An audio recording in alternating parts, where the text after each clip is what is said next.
podcast Digital Era, tempat di mana ide-ide segar dan inspirasi bertemu. Saya Hakim akan menemani kamu selama 1 jam ke depan untuk ngobrolin hal-hal menarik seputar dunia kreatif digital. Ini adalah episode perdana kita, dan kita akan bahas bagaimana dunia digital membuka peluang bagi masyarakat buat bayar pajak tanpa datang ke kantor polisi. Topik kita kali ini adalah e-Samsat, aplikasi pembayaran pajak kendaraan bermotor yang sedang diadopsi oleh pemerintah daerah di seluruh Indonesia. Sistem ini dianggap membawa kemudahan sekaligus tantangan. Pertama-tama yuk kita bahas dulu apa sih sebenarnya e-Samsat itu. Samsat adalah sistem yang memungkinkan kita untuk membayar pajak kendaraan bermotor secara online tanpa harus datang langsung ke kantor pusat. Cukup dengan akses internet, kita bisa bayar lewat website atau aplikasi yang disediakan oleh pemerintah. Semua prosesnya bisa dilakukan di rumah atau di mana saja. Untuk menggali sisi-sisi tersebut, kita hadirkan 2 narasumber yang kompeten. Yang pertama, kenalin, ada Desi. Hai Desi.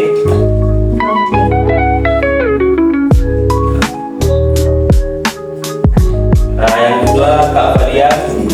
Hai Kak Fadia. Di episode kali ini saya akan menanyakan ke Desi. Mungkin boleh cerita kesibukannya sekarang lagi ngapain aja nih? Bismillah, aku belajar dan kuliah di Inovasi Negara dan juga join organisasi dakwah kampus dan sama-sama menjalani hidup buat bekal untuk pulang. Karena sebenarnya Rasulullah menegaskan bahwa setiap muslim adalah dai sebelum ia menjadi apapun, dan siapapun dan apapun profesinya bisa menjadi seorang dai. Dan apalagi kita ini umat akhir zaman. Satu lagi, tidak aja kondisi Indonesia akhir ini banyak musibah dan menimpa yang pemimpinnya juga dan serta rakyat. Allahu Akbar. Semoga kita selamat dari fitnah akhir zaman. Barakallah ya. Jadi Desi kuliah dan gabung itu untuk apa sih? Dan apa nama lembaga dakwah kampus di UNB? Nah, yang itu tujuannya untuk mencari ridha Allah, kemudian menegakkan Islami dalam lingkungan kampus, serta menjalani misi sebagai hamba di muka bumi ini yang tertulis dalam Al-Quran surat Al-Baqarah ayat 30. Dan latar belakang sekolah dan juga karena bukan mempelajari agama, karena UIN, dan satu lagi karena latar belakang sekolah dari sekolah agama dulu. Dan hidup adalah pilihan, dan aku milih ke jalan tersebut karena banyak manfaatnya. Mungkin juga aku takut sama hadis ini yang sudah diperagakan Rasulullah. Tidaklah bergeser kaki manusia pada hari kiamat pada sisi rohnya sampai ditanya tentang 5 hal. Pertama, tentang umurnya, apa yang ia habiskan. Yang kedua, tentang masa mudanya, apa yang ia gunakan. Tentang hartanya, dan di mana ia memperoleh dan untuk apa digunakan. Dan tentang apa yang dilakukan pada ilmunya tersebut. Intinya, aku menyibukkan diri dengan kebaikan dan amal soleh, karena kematian bisa saja datang kapanpun. Masya Allah, tabarakallah. Terima kasih juga remindernya ya. Semoga istiqomah dan menginspirasi dan semua dan berkahi oleh Allah. Amin. Dan satu lagi, nih ada Kak Fadia Mawaddah. Bagaimana kabarnya Kak? Alhamdulillah, Apa kesibukannya sekarang kalau boleh tahu? mungkin sekarang cuma sibuk kuliah aja. Oke, kita langsung saja ya. Banyak orang penasaran sebenarnya apa sih e-Samsat itu? Mungkin boleh dijawab sama Desi sekaligus sejarahnya. Oke, e-Samsat merupakan singkatan dari sistem administrasi menunggal satu atap. Banyak orang yang mengira Samsat sama dengan kantor polisi pada umumnya, karena memang di sana terdapat banyak polisi. Namun, kenyataannya sebenarnya kantor ini membawahi 3 instansi di dalamnya. Instansi yang berada dalam Samsat akan bertanggung jawab dengan lalu lintas, kemudian kendaraan dan pemilik kendaraan tersebut.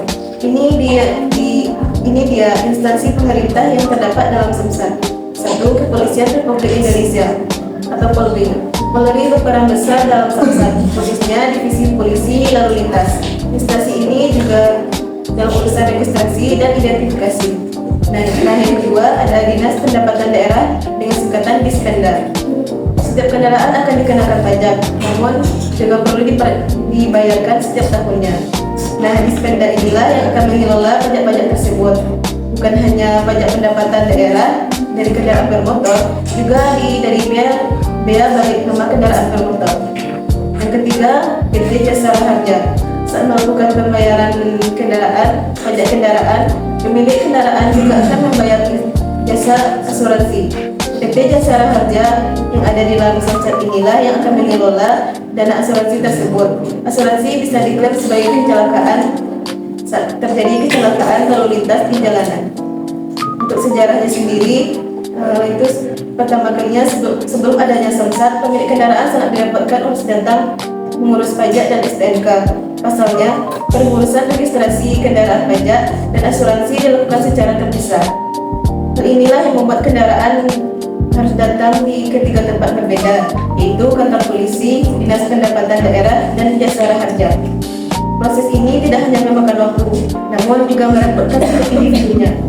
Melihat ketidakefisienan ini, pemerintah memutuskan ide sistem pelayanan satu atap yang membuat seluruh pihak dapat terlibat dan berada dalam satu pada waktu yang sama.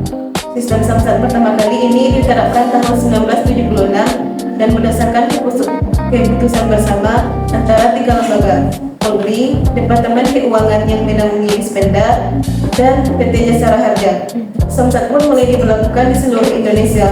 Hal ini membuat semua pihak semakin praktis dalam mengurus dokumen-dokumen penting kendaraannya.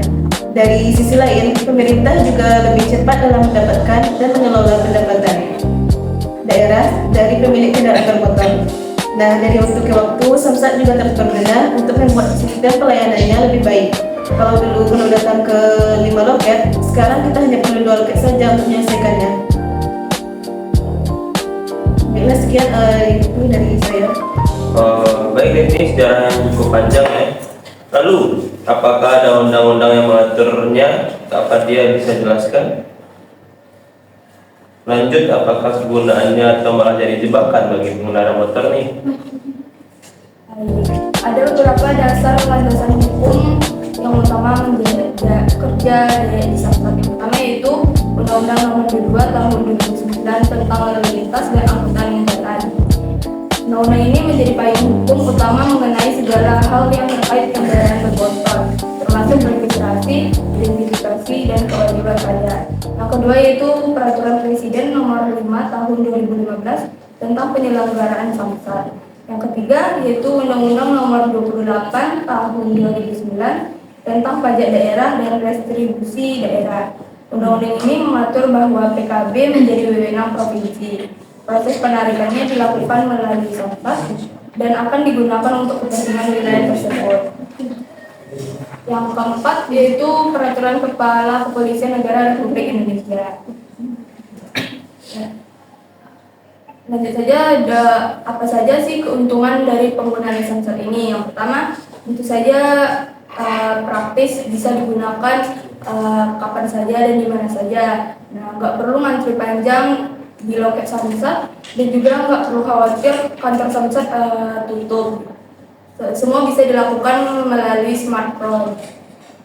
Yang kedua yaitu efisiensi waktu. Yang dulu biasanya kamu harus ngisiin waktu pergi ke kantor Samsat, nah antri lama dan juga mungkin harus pulang dengan tangan kosong karena mungkin dokumennya belum lengkap. Sekarang bisa dengan melalui Samsat. Semua menjadi lebih cepat dan kita tidak perlu jauh-jauh ke kantor Samsat. Yang terakhir yaitu mungkin kemudahan dalam pemantauan. Kita bisa ngecek status pembayaran dan juga dokumen-dokumen kendaraan secara online sehingga lebih transparan dan lebih mudah dipantau. Dan juga dapat mendukung pengurangan antrian di kantor Samsat jadi pelayanan jadi lebih cepat. Wah, tapi tentu saja ada beberapa kekurangan dan tantangan yang perlu kita waspadai. Yang pertama adalah soal akses internet. Memang kita tinggal buka aplikasi atau website. Tapi untuk yang tinggal di daerah dengan akses internet terbatas bisa jadi masalah besar. Belum lagi nggak semua orang punya smartphone yang bisa mendukung aplikasi tersebut. Kemudian ada juga masalah keamanan data. Samsat tentu membutuhkan data pribadi kita seperti nomor KTP, STNK, dan lain-lain. Data ini disimpan di sistem digital dan meskipun pemerintah sudah berusaha mengamankan data tersebut, kita tetap harus waspada terhadap potensi kebocoran atau penyalahgunaan data pribadi. Selain itu, ada juga kemungkinan adanya kesalahan sistem, misalnya ada kendala pada aplikasi yang membuat kita nggak bisa mengakses atau melakukan pembayaran tepat waktu. Terus, kalau sistem sedang down, bagaimana kalau kita perlu perpanjang pajak dalam waktu yang terbatas? Apa yang bisa diperbaiki? Nah, dengan segala kelebihan dan kekurangannya, Samsat tetap punya potensi besar untuk meningkatkan sistem pembayaran pajak kendaraan di Indonesia. Tapi ada beberapa hal yang bisa diperbaiki, misalnya memperluas aksesibilitas bagi masyarakat yang tinggal di daerah dengan jaringan internet yang terbatas. Pemerintah juga perlu terus meningkatkan keamanan data agar pengguna merasa lebih aman. Selain itu, penting juga melakukan sosialisasi yang lebih luas agar lebih banyak orang tahu dan mengerti cara penggunaan pesan-pesan tersebut serta mengetahui kelebihan dan kekurangannya. Harapannya apa aja nih dari netizen Kak Badia tentang Samsat? Nah, kalau dari aku sendiri, harapan kedepannya adalah Samsat tidak hanya dipandang sebagai solusi, namun juga untuk mempermudah pembayaran pajak, tetapi juga sebagai bagian dari strategi transformasi digital nasional. Mungkin harapan dari saya itu program ini diharapkan untuk dapat mendorong peningkatan literasi digital masyarakat, karena semakin banyak warga yang terbiasa menggunakan aplikasi resmi dari pemerintah ini, yaitu Samsat, ekosistem digital nasional akan mungkin semakin berkembang. Hal ini akan mendukung agenda transformasi digital Indonesia secara lebih luas. Dan juga mungkin pemerintah harus menegaskan pentingnya kesiapan infrastruktur dan sumber daya manusia, seperti layanan pendampingan atau call center yang responsif juga sangat dibutuhkan agar pengguna mendapatkan keseimbangan penuh dan saat menghadapi beberapa kendala.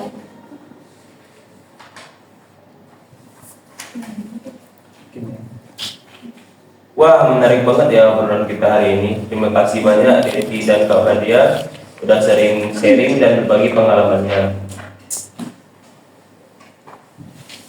Ternyata Samsat bisa disolusi dan sekaligus jebakan nih teman-teman, karena juga berpotensi kebocoran data. Jadi tetap bijak menggunakannya ya. Buat teman-teman yang lagi dengerin, jangan lupa follow podcast ini supaya nggak ketinggalan episode selanjutnya. Baik. Oh iya, tadi karena Hakim nanya apa lembaga dan kampus yang saya ikuti, itu unit kegiatan kerohanian dan juga forum studi dinamika Islam. Wah, sangat bagus ya Reti. Baik, sekian dari kelompok kami. Apakah ada tanggapan dari kelompok lain atau pertanyaan-pertanyaan?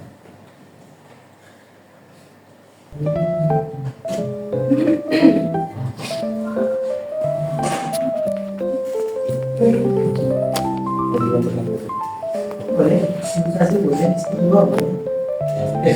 Mana yang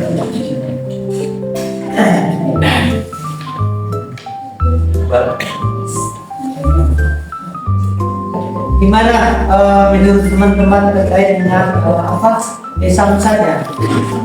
Gimana kira-kira teman-teman udah pernah mengakses nggak yang terkait dengan Samsat ini? Udah pernah melakukan menerima pelayanannya nggak atau gimana? Belum ya. Coba lah gimana pandangan teman-teman terkait dengan Samsat ini? Apakah ada teman-teman pandangan, tanggapan, pertanyaan?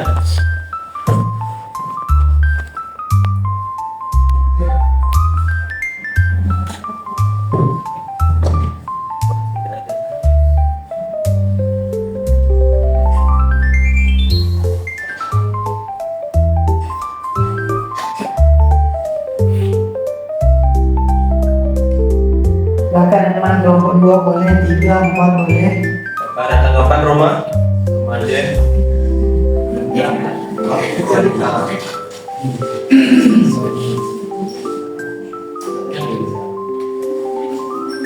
Terima kasih.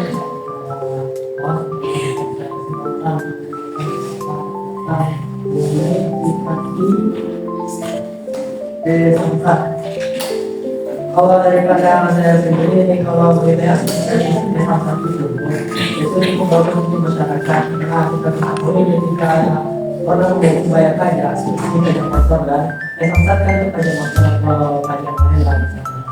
Jadi ketika tidak ada dari lokasi tersebut, dia bisa membayarnya menggunakan HP gitu.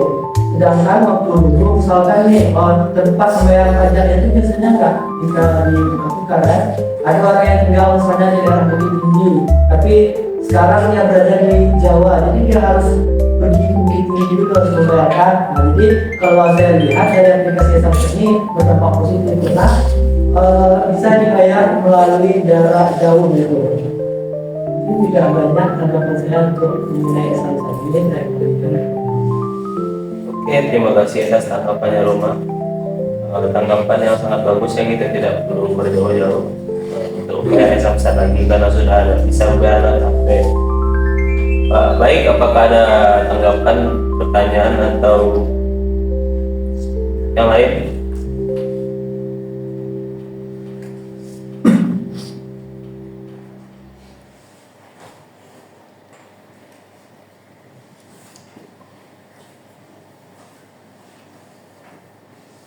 Yang gimana? Kelompok 2, 3, 4, kelompok 5. Mana kelompok 5?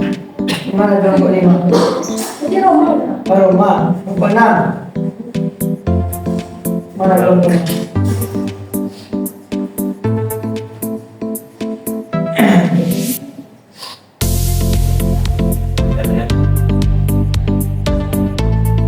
Oh baik, ada tanggapan lagi Roma? Mungkin ada tambahan sedikit atau beberapa pertanyaan mungkin untuk host atau tim host itu menurut pandangan dari tim host itu apakah digitalisasi ini murni dilakukan untuk kepentingan publik atau justru ada potensi komersialisasi dari data atau layanan oleh pihak ketiga gitu yang dibandingkan dengan bisa diulangi sekali lagi Roma. apakah digitalisasi ini murni dilakukan untuk kepentingan publik atau hanya atau justru ada potensi komersialisasi data atau layanan oleh pihak ketiga. Baik, terima kasih Roma. Untuk jawabannya akan kami jawab di akhir. Apakah ada dari teman-teman yang lain memberikan tanggapan atau pertanyaan?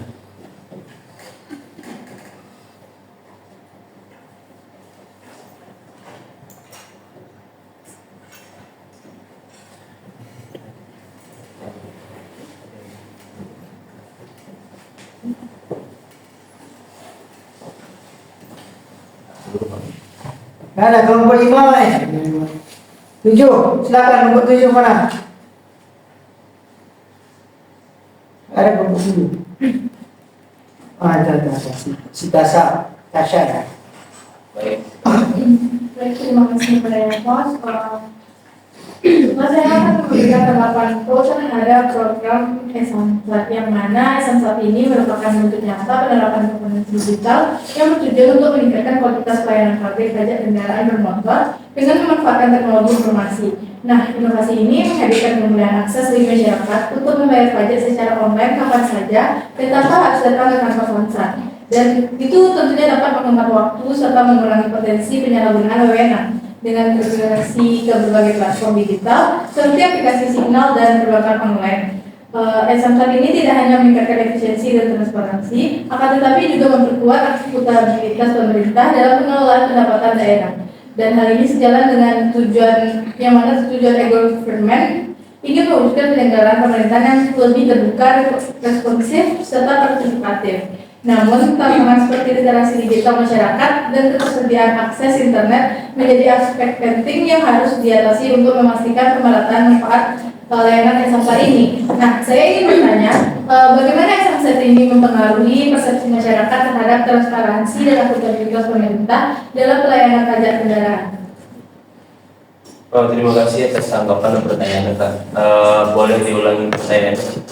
Bagaimana Samsat ini dapat mempengaruhi persepsi masyarakat terhadap transparansi dan akuntabilitas pemerintah dalam pelayanan pajak kendaraan? Oke, terima kasih Kak. Apakah dari teman-teman lain yang memberikan pertanyaan dan tanggapan?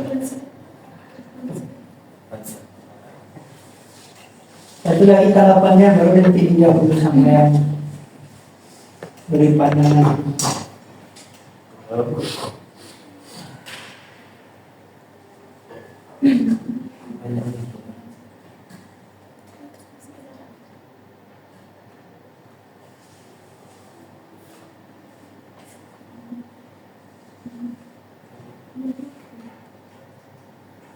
Ya, aku kelompok 3 gimana?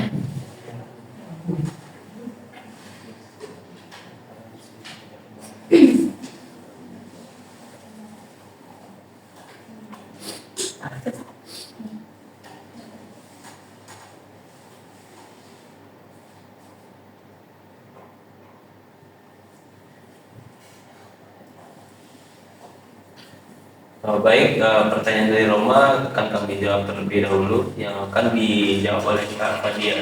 Silakan Kak Fadia.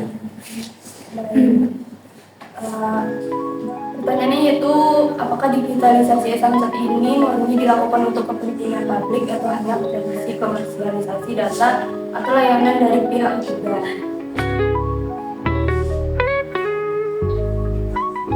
Digitalisasi Samsat ini pada dasarnya emang dirancang murni untuk kepentingan publik sebagai bagian dari transformasi government di Indonesia yang bertujuan untuk meningkatkan efisiensi, transparansi, dan kemudahan pembayaran pajak kendaraan dan motor.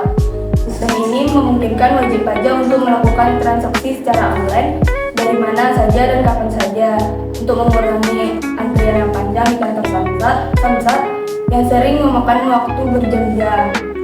Meski tujuan utamanya bersifat publik, namun ada potensi kolaborasi dengan pihak ketiga yang perlu diwaspadai. Tetapi hal ini tidak menjadi dominan dari fokus sistem Samsat.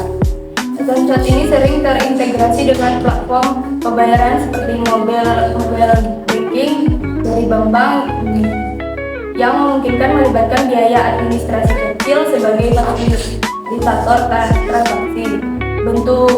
Bukan bentuk komersialisasi data pribadi. Data wajib pajak seperti nomor kendaraan dan riwayat pembayaran dikelola secara ketat oleh pemerintah untuk tujuan analisasi internal dan peningkatan layanan sesuai regulasi perlindungan data pribadi di Indonesia tanpa adanya bukti penjualan data untuk keuntungan komersial. Dan ada juga risiko potensi seperti monetasi layanan tambahan melalui kementerian swasta. Dan memang ada, tetapi pengawasan dari Kementerian Keuangan dan pemerintah daerah memastikan prioritas tetap ada pada kepentingan publik. Sebagaimana yang terlihat di Sumeneb tanpa laporan penyimpangan signifikan. Dan secara keseluruhan, mungkin digitalisasi Samsat ini merupakan contoh sukses inisiatif pemerintah untuk modernisasi pelayanan publik dengan dampak yang positif yang jelas pada efisiensi pajak kendaraan.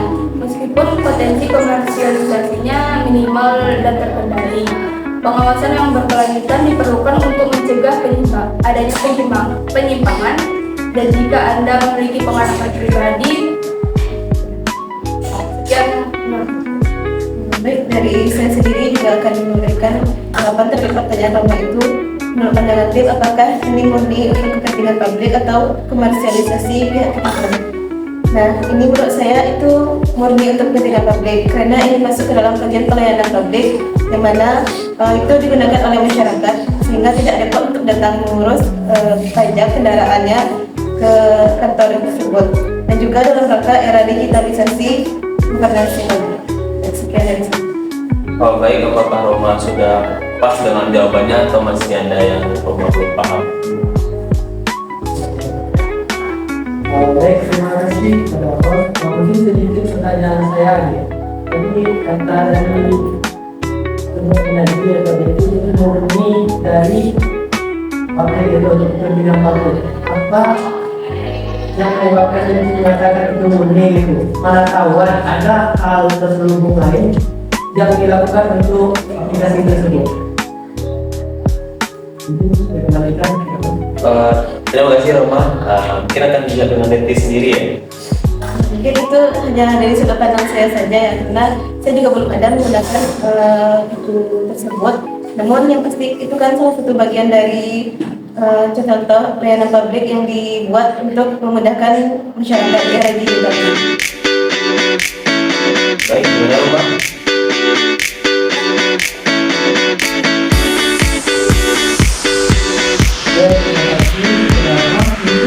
Ya, terima kasih.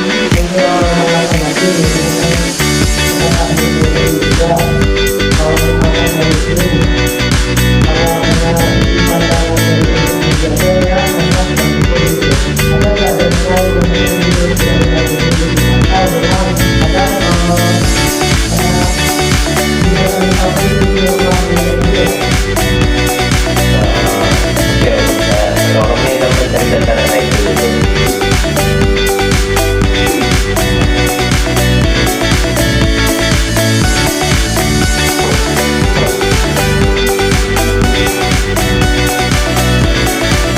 Baik, Kak Tasya akan jawab pada detik.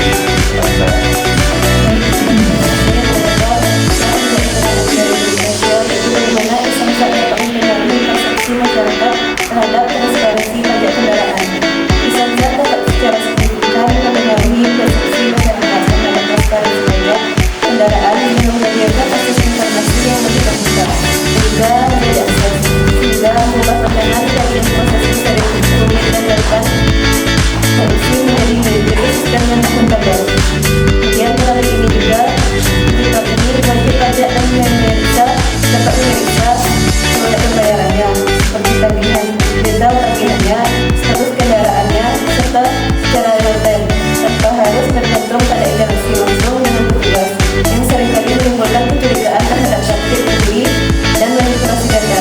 Di daerah seperti Kabupaten Sumeneb atau Jakarta, implementasi Samsat telah menunjukkan peningkatan kepercayaan masyarakat karena setiap transaksi tercatat sebagai elektronik dan dapat diaudit, mengurangi persepsi bahwa pajak kendaraan dikelola secara tertutup ataupun tidak adil, serta mendorong kesadaran bahwa dana pajak digunakan untuk pembangunan publik yang transparan. Inilah sekian yang dapat saya berikan jawabannya. Baik, apakah Kak Tasya sudah pas dengan jawabannya? Apa masih ada yang kurang untuk ditambahkan? Terima kasih banyak Pak. Saya dapat mengerti bahwasannya Samsat ini dapat memperkuat elemen inspirasi serta aktivitas di mata masyarakat melalui kemudahan transaksi yang digital, tercatat dan dapat dipertanggungjawabkan sehingga meningkatkan kepercayaan publik terhadap pemerintah. Saya sampaikan kepada host. Oke, terima kasih Kak Tasya. Untuk Roma tadi yang menanyakan data-data ya, faktanya Samsat melibatkan pihak ketiga seperti bank dan penyedia jasa keuangan lain sebagai mitra channel pembayaran untuk mempermudah wajib pajak. Selain itu, Samsat termasuk sinyal dioperasikan oleh tim pembina Samsat nasional yang melibatkan 3 instansi utama, yaitu Ditlantas, Jasa Harja, dan Dinas Pendapatan Provinsi untuk menyelenggarakan layanan ini, yang mana Bank Mandiri dan Bank Jatim merupakan contoh mitra yang menyediakan sistem dan pembayaran. Baik Roma, gimana? Apakah sudah ada atau masih ada yang jangkar? Baik, saya mungkin sudah menerima jawaban, tapi ada beberapa lagi pertanyaan yang mungkin terpikir pada saya gitu. Boleh Roma, boleh. Oke, terima kasih. Dalam praktek ekonomi digital ini mengenai aplikasi Samsat ini, jika tidak ada pengawasan yang ketat, pihak swasta kalau menurut saya bisa menggunakan data tersebut untuk kegiatan komersial. Misalnya ini pemasaran produk asuransi, leasing misalnya. Jadi itu yang saya katakan tadi, mengapa ini bisa dikatakan ini penunjang publik. Makanya saya katakan ada kemungkinan ini tidak murni untuk kepentingan publik. Jadi bagaimana pandangan dari kelompok dari host dan tim host itu, saya kembalikan kepada host. Baik, terima kasih atas pertanyaan lagi dari Roma. Kami akan memikirkan jawabannya dahulu Roma.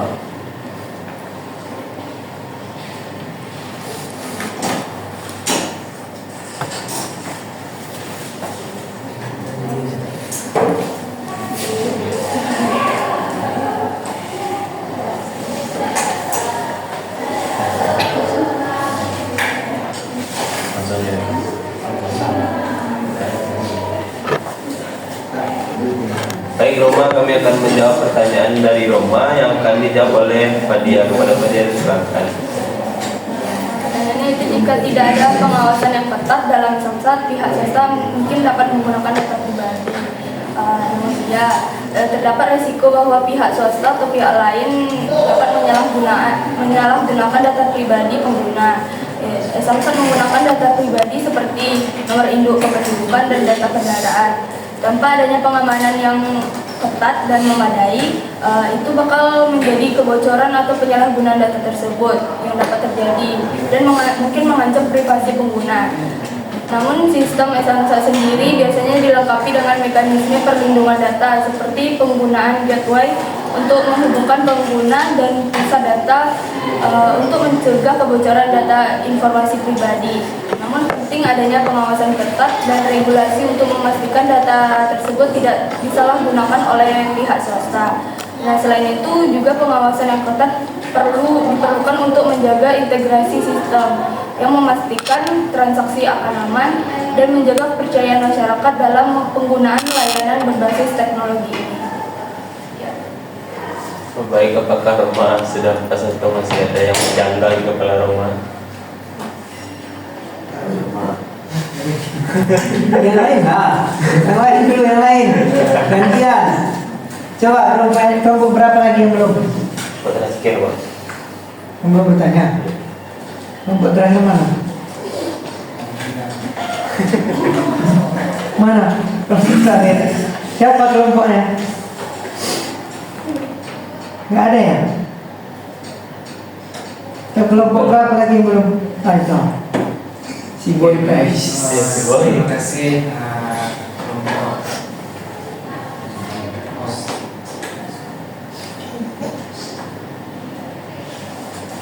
mengenai dari samsat yang telah disampaikan kelompok tadi, yaitu samsat sebagai inovasi layanan pajak negara Republik Indonesia memang membawa kemajuan bagi Indonesia karena sangat signifikan dalam meningkatkan kepatuhan wajib pajak dengan memungkinkan pembayaran secara online selama 24 jam tanpa harus antri ke kantor samsat.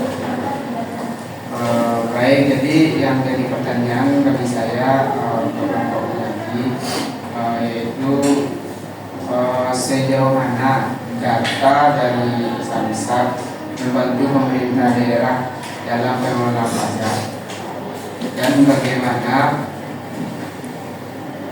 menangani potensi ketidakakuratan data akibat kesalahan input atau gangguan sistem.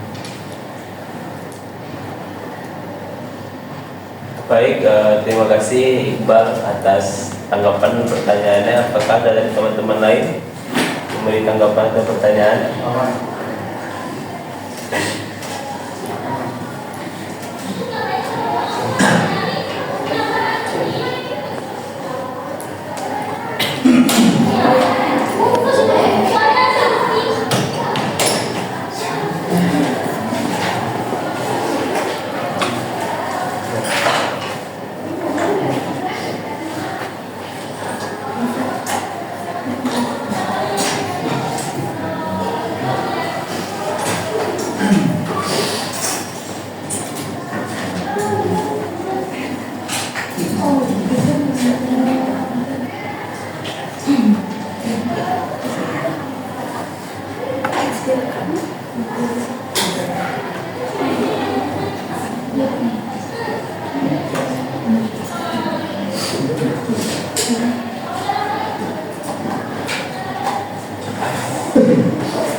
Baik, pertanyaan dari Iqbal akan dijawab oleh Devi. Baik, untuk pertanyaannya, dapat sejauh mana data real time dan e-Samsat membantu pemerintah daerah dalam mengelola pajak dan bagaimana menangani potensi ketidakakuratan data akibat kesalahan input atau gangguan sistem. Nah, data real time ini dari e-Samsat sangat membantu pemerintah dalam mengelola pajaknya, khususnya bagi hal akurasi dan kecepatan update penerimaan pajak kendaraan bermotor atau PKB. Dengan adanya data online langsung, sinkronisasi pemerintah dapat melakukan monitoring penerimaan pajak secara efisien sehingga bisa meningkatkan pendapatan daerah dan mempermudah pelaporan keuangan e-Samsat. e-Samsat juga membantu mengurangi antrian panjang dan mempercepat pelayanan kepada masyarakat sehingga kepatuhan wajib pajak meningkat. Namun potensi ketidakakuratan data ini atau kesalahan input ataupun gangguan sistem tepat menjadi tantangan. Untuk mengatasinya, pemerintah perlu melakukan prosedur secara validasi data secara berkala dan sistem rekapitulasi yang terintegrasi dengan pengawasan di kantor manual Samsat. Pengembangan infrastruktur teknologi juga menjadi solusi. Informasi yang handal dan pelatihan petugas menjadi kunci dalam minimalisir kesalahan input data serta penanganan cepat ketika gangguan teknis terjadi. Secara keseluruhannya sih, dengan pengelolaan yang tepat dan penguatan pengawasan, data real time e-Samsat memberikan kontribusi signifikan bagi pemerintah daerah, dan optimalisasi penerimaan pajak dan layanan publik yang lebih baik. Baik, apakah Iqbal sudah merasa pasti dengan jawabannya atau masih ada yang kurang? Oke, baik, terima kasih. Mungkin saya paham dari beberapa poros kenapa saya simpulkan itu saya secara keseluruhan merevolusi dalam pajak daerah yang memudahkan dan efisiensi pajak meskipun tantangan tidak akurat dan dapat diminimalkan dari teknologi pendukung dan manajemen waktu. Mungkin itu dari saya. Baik, terima kasih atas pertanyaan-pertanyaannya Iqbal. Sudah semuanya.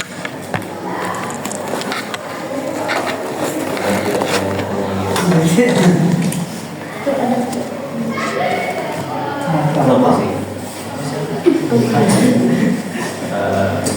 Pada Anggun silakan, itu silakan. Terima kasih Mas. Saya dari kelompok 11 akan memberikan sedikit pandangan terhadap aplikasi e-Samsat. Meskipun bertujuan untuk mempermudah membayar pajak kendaraan, aplikasi e-Samsat itu juga ada beberapa pandangan kontranya, diantaranya itu masalah teknis. Sering terjadi gangguan server aplikasi yang error atau sistem yang lemah sehingga pengguna kesulitan menyelesaikan transaksi. Yang kedua, ada kesenjangan digital. Tidak semua masyarakat terbiasa atau memiliki akses ke teknologi digital, terutama di daerah pedesaan, yang menyebabkan diskriminasi digital bagi mereka yang tidak memiliki teknologi. Terus ya selanjutnya ada keamanan data. Nah, ada kekhawatiran tentang kebocoran data pribadi dan keamanan transaksi finansial karena sistemnya itu yang terintegrasi secara daring. Dan terakhir itu ada ketidakmenyeluruhan aplikasi yang belum mencakup semua jenis layanan. Dan masih ada beberapa proses yang tetap mengharuskan pengguna datang langsung ke kantor fisik. Pertanyaan dari saya itu, jika pemerintah terus menghadapi tantangan ini, bagaimana seharusnya mereka menyeimbangkan inovasi digital dengan kebutuhan masyarakat yang beragam, termasuk mereka yang tidak memiliki akses atau keahlian digital? Dan menurut tim, apakah manfaat dari e-Samsat masih lebih besar daripada resikonya? Baik, boleh diulangi pertanyaan. Itu saja. Oke, terima kasih Anggun. Apakah ada dari teman-teman lain yang beri tanggapan pertanyaan?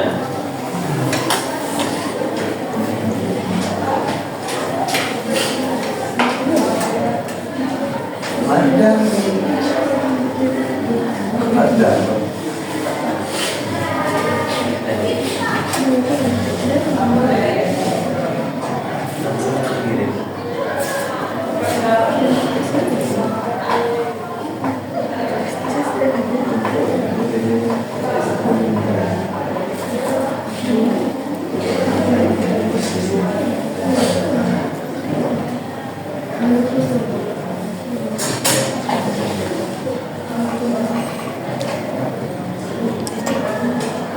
Deti, Deti, ada telepon. Kakak.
Baik, pertanyaan dari Anggun akan saya jawab sendiri.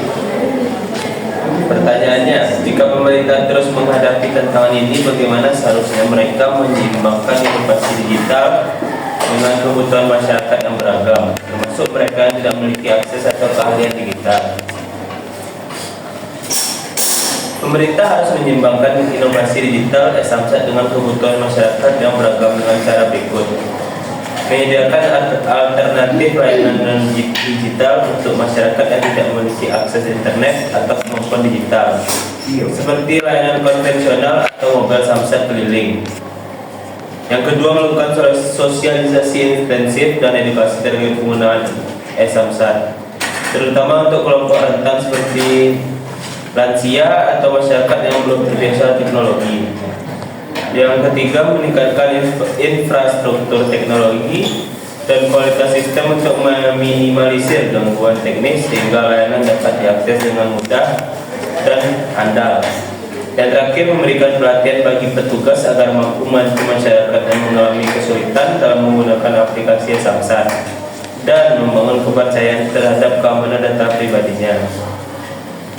Mengenai manfaat dan risiko Samsat, meskipun ada tantangan seperti keterbatasan literasi digital, infrastruktur yang belum merata, dan potensi gangguan teknis, manfaat Samsat masih lebih besar. Sistem ini meningkatkan efisiensi layanan pajak, mempermudah pembayaran bagi masyarakat yang melek digital, mempercepat proses, dan mengurangi antrian fisik.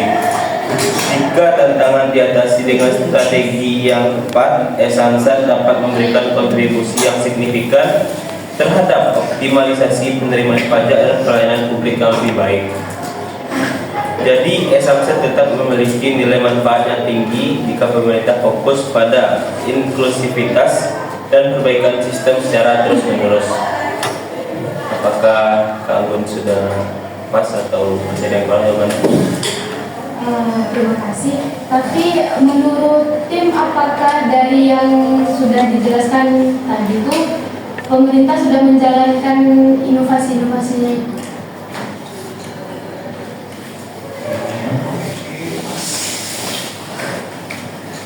inovasi. Bukan, tadi kan ada beberapa hal yang perlu dilakukan pemerintah. Nah, menurut tim, apakah pemerintah sudah menjalankannya? Adakah data-data mungkin?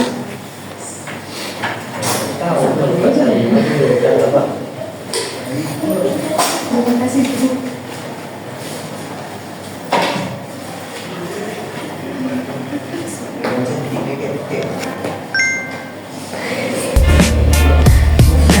Baik Kak, mungkin pemerintah Indonesia sudah menjalankan berbagai upaya dalam mengimplementasikan SAMSAT secara lebih luas dan lebih dulu. Pada awal tahun 2025 terdapat pelatihan teknis, bimbingan teknis untuk meningkatkan kapasitas admin SAMSAT di berbagai daerah, seperti di Sumatera Barat, yang bertujuan agar operasional pelayanan SAMSAT dapat berjalan lancar dengan minim kesalahan input data dan kendala teknis. Selain itu, telah dikembangkan aplikasi SAMSAT Digital Channel atau Sinyal sebagai platform utama untuk memudahkan pembayaran pajak kendaraan bermotor secara digital dan aman, yang memudahkan masyarakat melakukan verifikasi dan pembayaran pajak kapan saja dan di mana saja. Pemerintah daerah juga menjalankan program-program pendukung seperti pengujian pajak kendaraan dan penghapusan sanksi administrasi untuk meningkatkan kebutuhan wajib kepemilikan kendaraan. Penggunaan aplikasi digital seperti Sinyal dan SAMSAT telah menjadi bagian dari layanan resmi dan terus dikembang guna mempermudah masyarakat dalam urusan pajak kendaraan. Dengan berbagai langkah tersebut, pemerintah sudah menunjukkan komitmen kuat dalam mengembangkan dan mengimplementasikan SAMSAT sebagai solusi digital dalam pelayanan pajak kendaraan di Indonesia. Baik, apakah Kak Agus sudah puas? Atau pas dengan jawabannya masih ada yang kurang? Terima kasih kepada Bang Hakim yang sudah menjawab pertanyaan dari saya. Saya sudah pas. Oke, terima kasih. Terima kasih Kak Agus. Ada pertanyaan lain dari teman-teman atau tanggapan? Ibu siapa bertanya siapa? Wawan. Wawan. Wawan Israel. Silakan Wawan. Terima kasih kepada host sebagai Wawan, Bang Hakim ya. Terima kasih Bang Hakim untuk waktunya. Oke, Wawan. Dari Wawan bukan pertanyaan sih, tapi sedikit menanggapi dari komentar-komentar dari teman-teman kita tadi. Untuk ada yang bilang masalahnya diskriminasi digital atau penggunaan data. Jadi kalau masalah digital ini gak pernah lepas dari untuk penyalahgunaan data tersebut. Apapun aplikasinya, apapun misalnya lah, kalau masalah penyalahgunaan data ini gak bisa lepas, sebab untuk sekarang ini bisa dikatakan semua aplikasi lah sudah menggunakan verifikasi data. Namun sebenarnya itu memang satu langkah yang diambil oleh pemerintah, bukan untuk sekedar satu tujuan. Namun dari aplikasi-aplikasi tersebut, nanti pemerintah juga melakukan pendataan terhadap masyarakat. Jadi untuk masalah penyalahgunaan data yang sering terjadi sebenarnya bukan dari aplikasinya, namun ada beberapa pihak yang menyalahgunakan hal tersebut. Dan terkadang bisa dikatakan untuk beberapa SDM yang sedikit rendah memaksakan menggunakan aplikasi tersebut, namun tidak mengerti untuk masalah verifikasi data. Nanti dia melakukan kesalahan, bahkan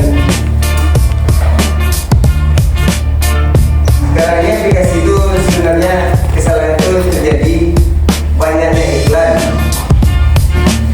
Pengalaman Wawan. Jadi iklan tadi banyak link-link yang disematkan yang meminta verifikasi data juga. Nah, disitulah sering terjadinya memasukkan data yang tidak seharusnya